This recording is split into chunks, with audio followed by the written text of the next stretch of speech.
Hello dear children, সবাইকে আমাদের class পরিবারে সুস্বাগত।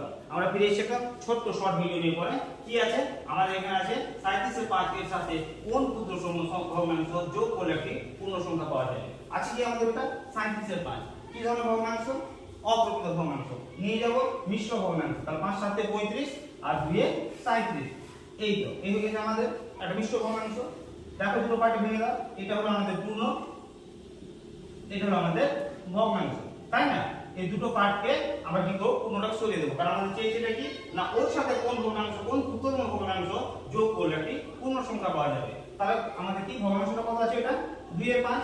যে কোনো প্রকৃত ভগ্নাংশের সবচেয়ে কাছে পূর্ণ সংখ্যা হচ্ছে 1। ব্যাস, কিছু না। 5 থেকে 5 থেকে 2 আমরা বাদ দিয়ে দিলাম, পেয়ে গেলাম 3। 3 এর 5। এই হচ্ছে आंसर বাই।